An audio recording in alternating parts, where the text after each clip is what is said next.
Hey Sandy, this is Harjit here. Thank you for your time, for agreeing to have an interview with us. I have Arindam with me. Yeah, Hi hi Arindam. Sandy. Yeah, Hi hi. Harjit. Hi Harjit. Hi, Thanks for having me here. thank you.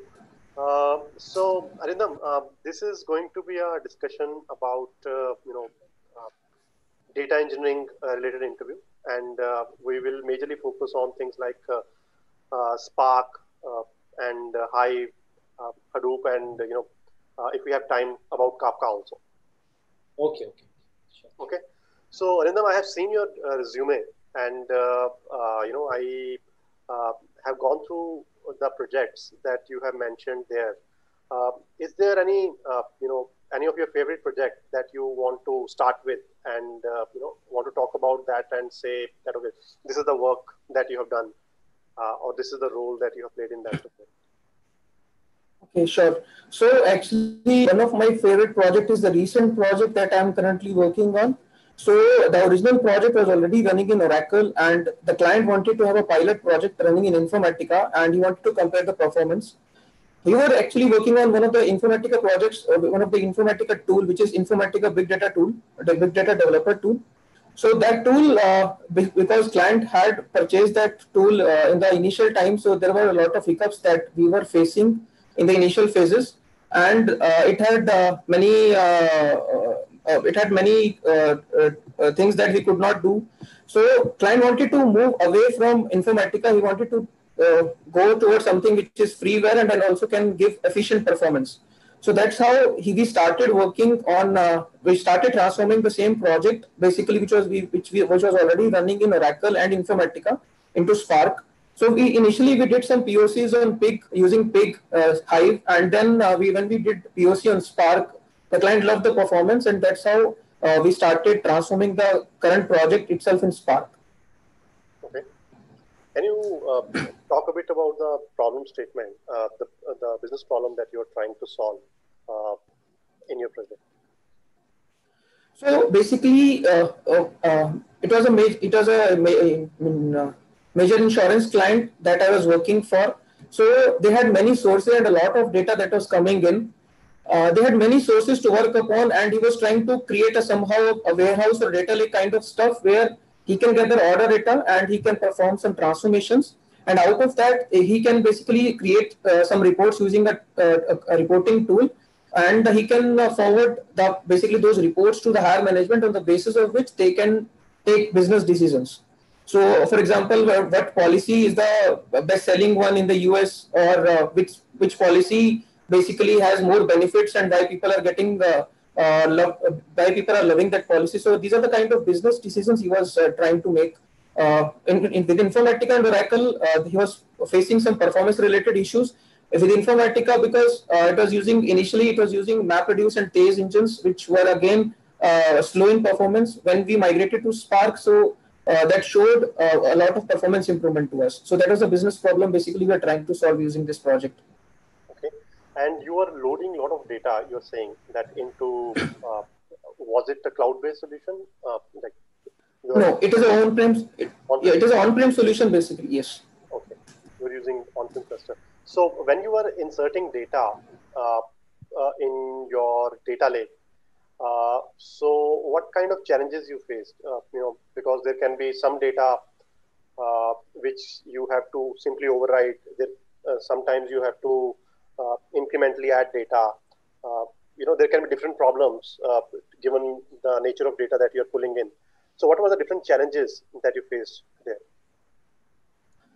So one of the problem I would like to discuss is when we were fetching the data from Oracle. So in the case of Oracle, basically what was happening is that we were facing a challenge related to the batch size we were fetching, and we were processing the data and again sending to Hive.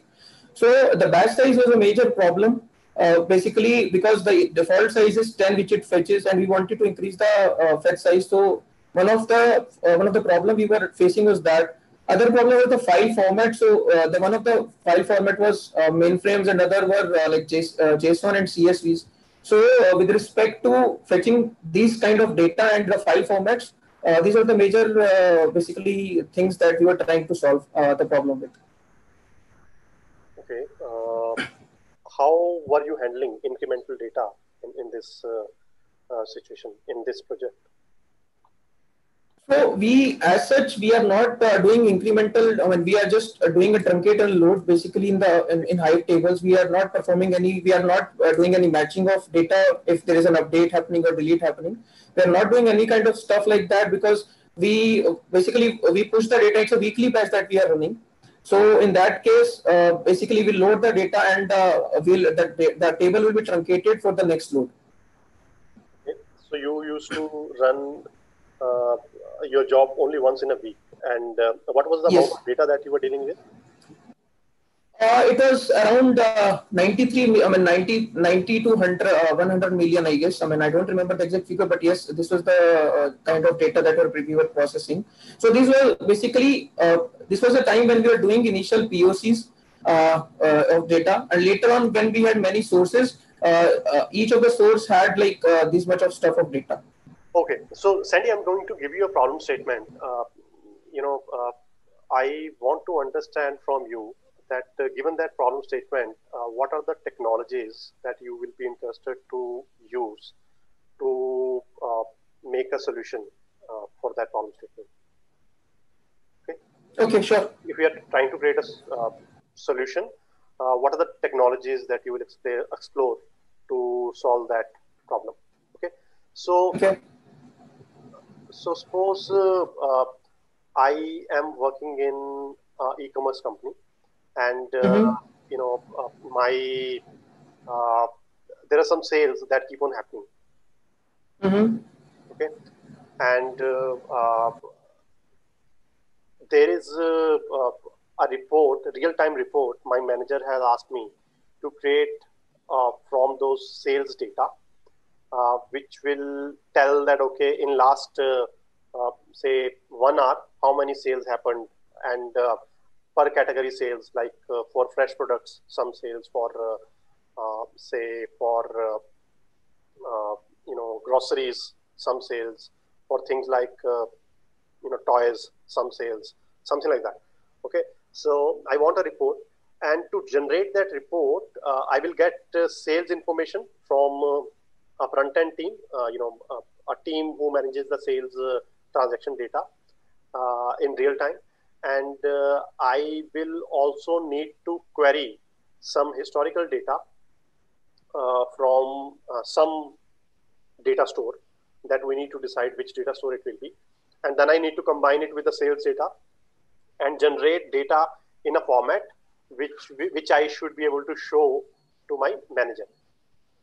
Okay, first of all, the problem statement clear? Yes, so just to reiterate, so basically you want to fetch the data. You have some sales happening, and you want to create a real-time report out of it. Yeah. So you want to basically filter on the basis of some category like the toy ID or something like that, and you want to perform some transformations, and you will be creating a report out of it. Yes. So I need to, you can say in simple words, merge that data with some historical data so that the data becomes meaningful to show as a report. Okay. So I cannot just take sales data and show it on the report. I need to merge or query some additional data from my data store, which may be historical data or some static data, some data. Okay. And then only I can show that report. So if we talk about this whole pipeline, first of all, what are the technologies that you will explore, and then we will discuss about which technology makes sense at each step. Okay, so basically you can like use Scoop first. If your sources are like some Oracle or SQL source, you can use Scoop, and what you can do is you can dump the data into Hive. So once the data is in Hive, basically in Hive you can create some partitions out of on the basis of some category. You have whatever category column you want to have partition on. After that, if you want to perform the transformations, that the transformation that you want to apply, for example, as you said, you want to merge data with historical data and you want to generate meaningful data out of it. So you can use Spark for it, and you can use Spark SQL by for joining the data frames or basically the data frames or whatever data you have. And once the data is generated, basically you can again dump the data into Hive and you can create reports out of it.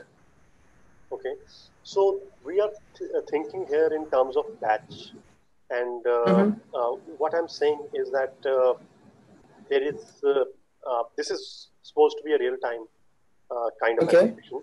So we will get data from our say sales management team. For lack of good name, let's use that. So team which manages the sales transactions. So we will get data from them in a real-time way.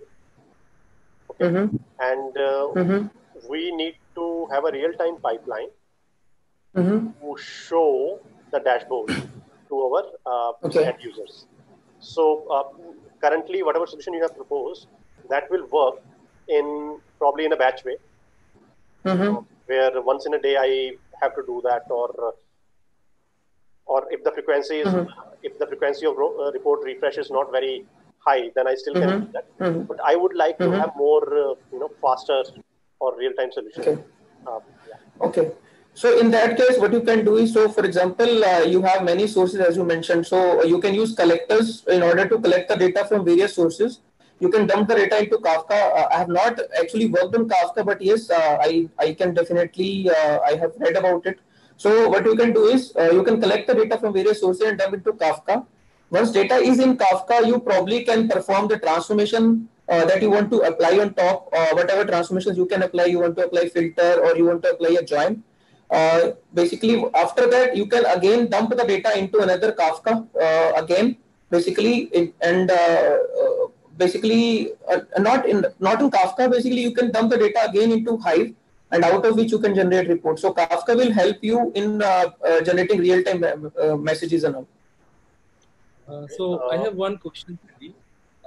Go ahead. I have one question for you. So you were saying like how we are going to do the transformations in Kafka. Not in Kafka. Kafka to Spark basically, and Spark, the transformation will be performed in Spark. I am sorry, I might have missed a layer in between.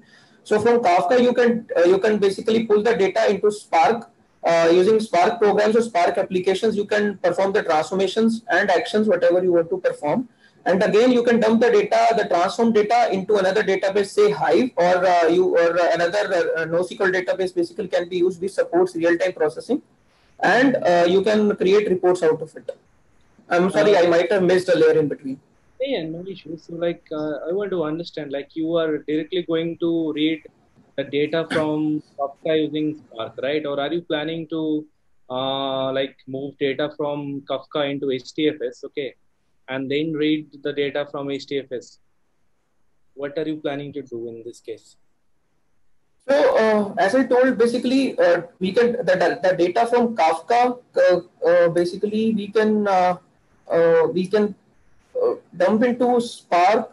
Yeah, we can dump the data into another database like HBase. We can do, and we can perform transformations on top of it. Okay. In that not the data came from Kafka using Spark. I'm sorry, your voice is breaking. Yeah, so I said like, so you were trying to say that we cannot read the data that is there in Kafka directly from Spark. I'm sorry, I'm not sure about that because I have not worked on Kafka in real time. I just know the basic usage of Kafka, and that's how I designed this process. Okay. Okay, so if I just give you some hints about the solution, Sandy, can you think in terms of Kafka, Spark streaming, and probably a suitable store which can be queried within the Spark streaming, and then probably a dump, suitable dump. Then what do you think that that are the technologies which will fit? Means, what do you think should be the whole flow?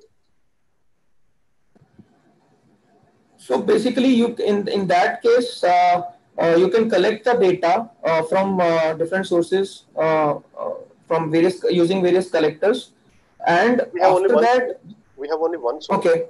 and you can assume that sales team will take care of dumping sales information in Mm-hmm. Aapka queue. That assumption you can make. Let's say. Okay. Okay. So we can pull the data into Spark, and we can perform Spark streaming operations basically, and we can perform transformations on top of that.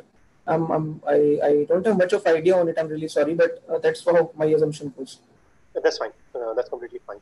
So looks like you are not comfortable with streaming, so we can probably go ahead with something else, Yeah. right? Yeah. Okay. So have you used Hive? Yes, I did. Let me start with some basics of Hive. Mhm. So in Hive, we can have two kinds of table, internal table and external table, right? Any reason that why we need to have these two kinds? Why not just have a table? So in Hive, basically we have two tables, managed table and external table. So managed table is something which is managed internally by Hive, and the default location is user Hive warehouse. So what happens is, if you're deleting the data, if you're basically truncating the table, you're deleting the table, so data also gets deleted. So, but when in case your requirement is you not to delete the data, only drop the structure of the table, then external table comes into picture, because we define the table, we define the location of basically the HDFS location where the records are kept, HDFS file basically. So in case you don't want to drop the data, but you want to drop the schema, then probably we use external table concept. Okay. In what situation you will like to just drop the schema but not the data? Is there any use case or any situation that you are able to think of? Basically, in case, just give me a moment.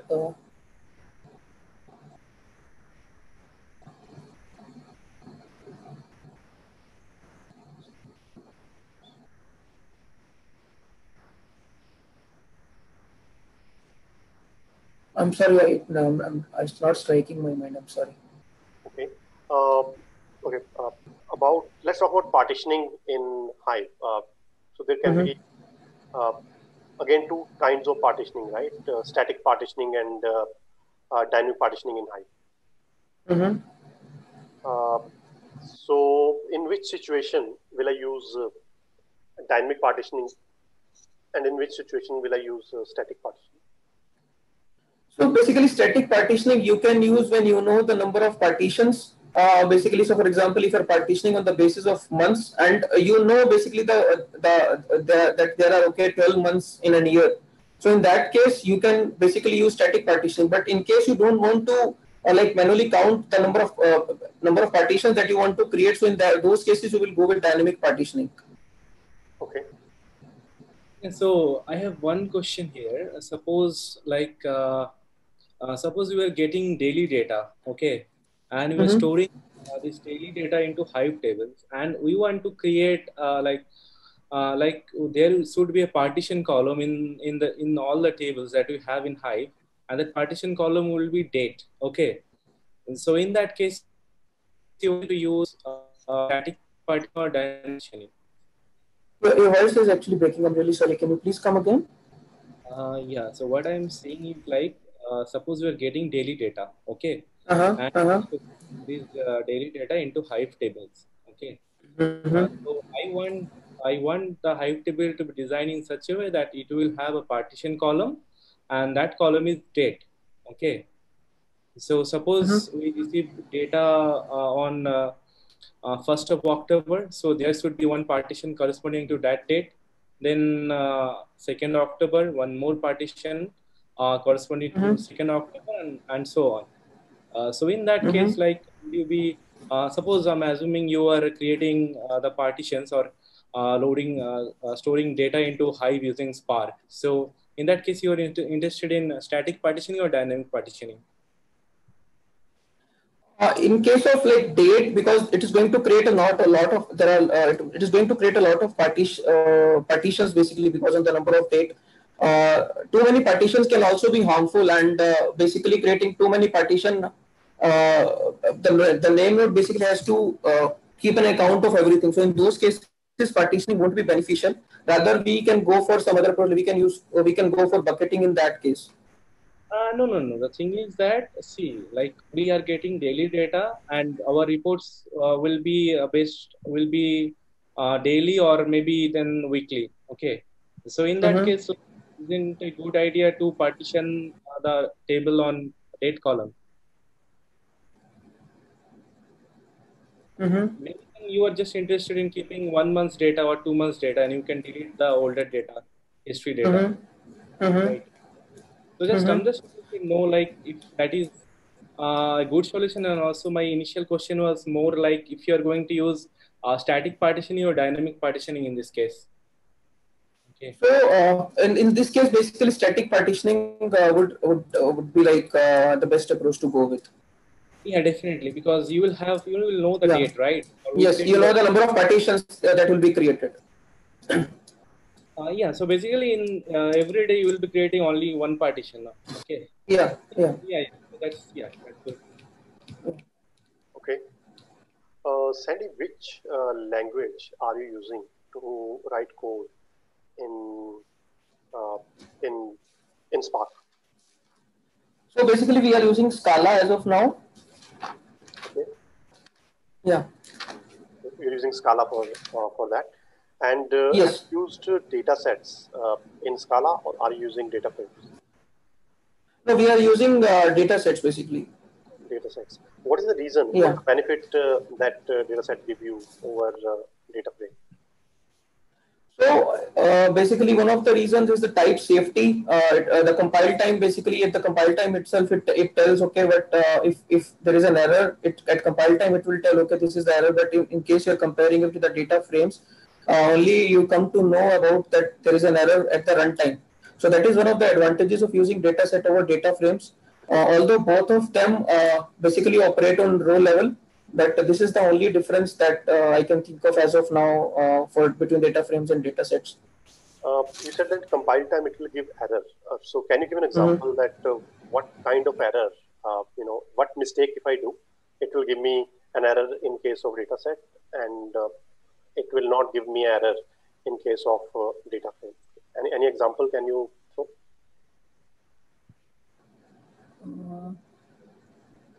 I'm sorry, it's not coming in my mind at this point in Okay, time. okay, that's fine.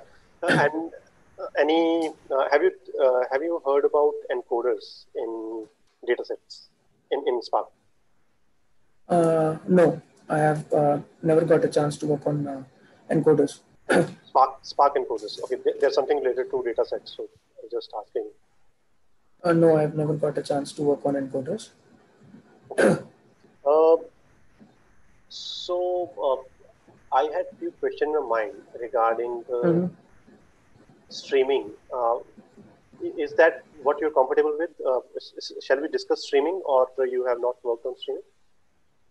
I have not much worked on streaming because most of the time it was a batch processing, as I told, and it was a weekly batch that we were running. So, although I have tried learning about streaming initially, but because it was not there in my project, so I didn't get a chance to work on practically on it. Okay, that's fine. So, if you get a job, Sandy, for a Spark job, and Mm-hmm. you you are told that okay, the performance of this job is really bad. What are the Mm-hmm. things that you what are the steps that you follow or things that you do uh, to improve the performance of the job? What are the things that you will look into? So I will look at the stack trace basically first, what is happening and what is causing the issue. So I don't. basically we will. That job is not failing. Only thing is Okay. the performance of that job is not good. Yeah. So basically, what we'll try to do is we will first try to find out where this lag is happening or where the job is basically slowing down. So on the basis of that, we will be taking the measures. So for example, if the slowness is basically on the Hive side or the Spark side, on the basis of that, we'll be taking like a decision what kind of optimization that we can do. So if in case the problem lies on the Hive side, basically what we can do is we can use partitioning of data, or we can do bucketing, We can use map side joins, or basically we can set some properties as well, like if in case it is doing a full table scan, something like that. So we can set the properties map reduce equals to strict. So, or in case if we find out basically the performance halt is on the Spark end. So basically what we'll try to do is we will try to we can do certain measures, like we can basically cache the data, we can broadcast the data. Basically, in case we have a smaller data set, we can broadcast the data, or we can try to find out the best possible match between the executors, whatever we have, and the memory allocated, if it is fine. Uh, or yeah, these are the measures that we can perform by identifying where actually this performance lag is. Okay, so Sandy, if I'm a Java developer and my job has performance issue, like I'm just talking about you know, my regular Java code has some. I will look into logs and try to find out, okay, you know, what is happening in the logs and all, right? Now, a Spark developer, his job is running slow. His job has performance issue. He can look into logs that will give him, you know, good amount of hints that what is happening. My job is slow. What other places he should look into to ascertain that what is going wrong with job? So in that case, basically, a Spark developer can look at the execution graph, basically the DAG graph, where basically the most of the time is being spent, or what are the transformations that are basically performed, and are they optimized one or not? What kind of, basically we can look at the code as well if the joins are happening properly. In case in case we can apply a filter before applying a join, we can do that as well. You said some few good things that we will look into DAG, and in some situations we can apply a filter operation first, remove the unwanted data, so that only the data which is required goes ahead. So DAG will give you some of the hints. And what else? What else, you know, as a developer you look into, which will give you these kind of hints that how you can improve your code?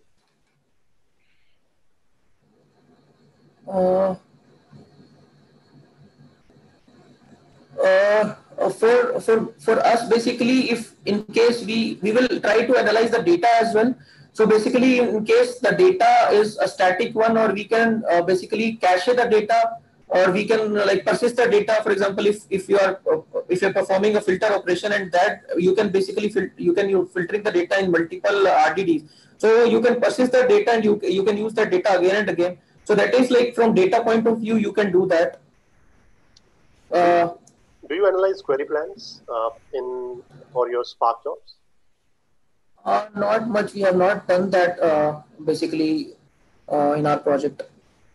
Okay, that's fine. Yeah. Do you have worked with any NoSQL database?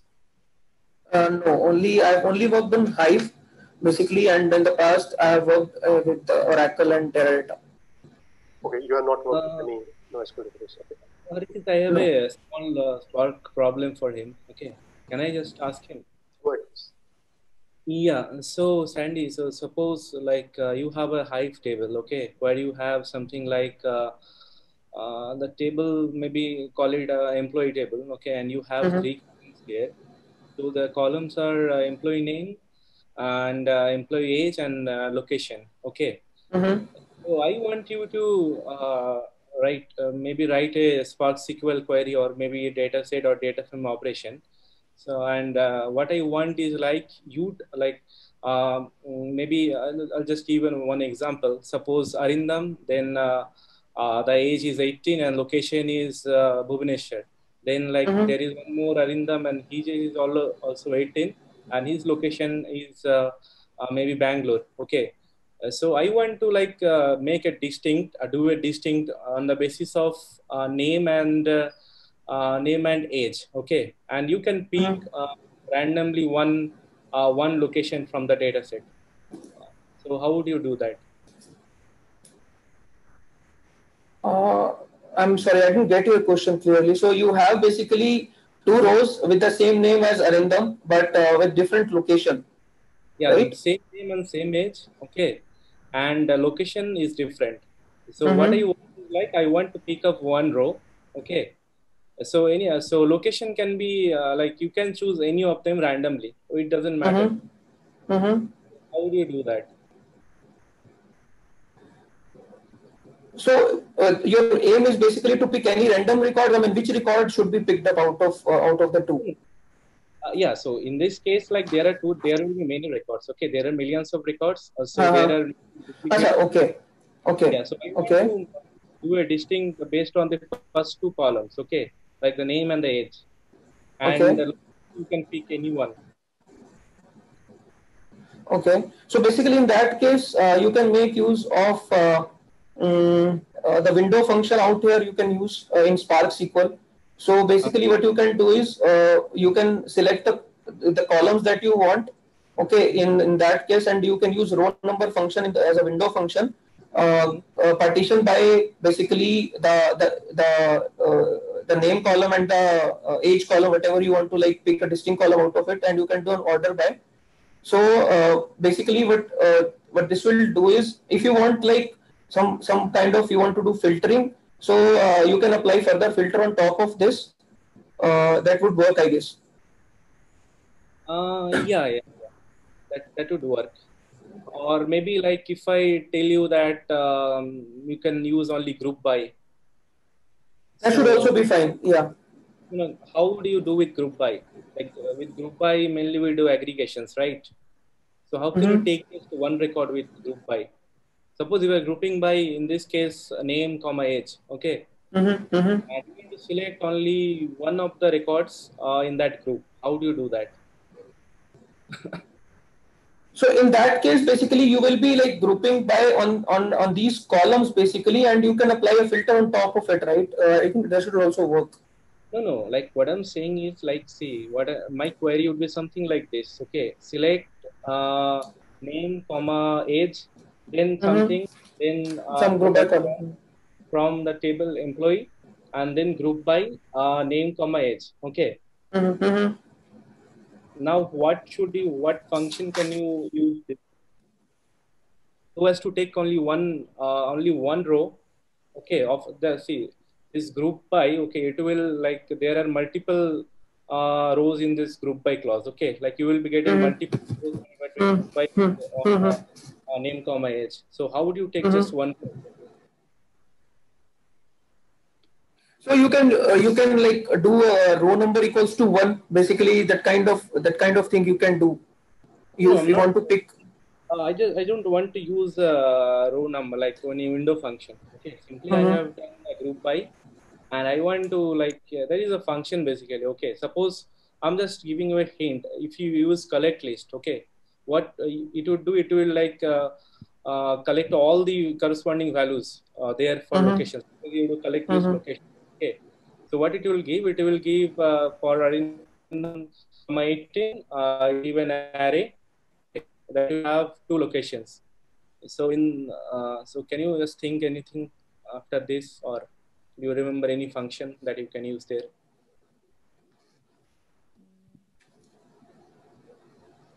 No, at this point it's not striking my mind. I'm sorry. Yeah, yeah, yeah. No, no issues. No issues. Okay. Okay. Okay. I'm done with my questions. Arindam, do you have any other I, questions? I believe, yeah, I can ask one Scala question. Okay, since you are using Scala. So I have one question in my mind. So that is, are you using case classes Scala? Yes, we have used earlier actually in a few of the modules. We have used case classes. Okay. So I just want to like know what are the benefits of case classes in compared to regular classes. So basically, in case of case class, you don't need to instantiate because it already has it already has the method which will instantiate the class. You don't need to instantiate basically in the case classes. You don't need to write basically they don't need an instantiation. No, you have to instantiate, right? How can you otherwise? How can you create objects? whenever you are trying to create an object of any class, maybe that is a case class or a normal class, right? You have to like write some code, right? Or maybe just call the constructor somehow. Yeah, so like, yeah, so what I can tell you is like, so when you have a case class, you don't use the new keyword, right? To create an object. So can you tell me like why is it so? So, so basically, case class is something. It is. I mean, it is just another regular class, basically by default. But the only thing is, it doesn't need to be instantiated because, as I told, it has some method which is like, I think it is apply method, which because of which it does not need instantiation, and that takes care of the object construction. See, instantiation, by instantiation we mean that we are like creating objects, right, of that class. Yeah. So Yeah, like object construction basically. Yes. can it automatically create objects? Because it has that method basically, the method has already the definition and that extends basically the app, I guess. So in that case, that is the reason why it does not need any object instantiator or object creation. It already has that method. But you have to call that method, right? You have to So call the. internally it calls, yeah, internally it calls basically. Okay. Right. Okay. So let us close this. Do you have any questions for us? No, at this point of time, no. I don't have. Thanks a lot for having me here, and yeah. Thank you, Sandy. It was pleasure talking to you and having a discussion with you.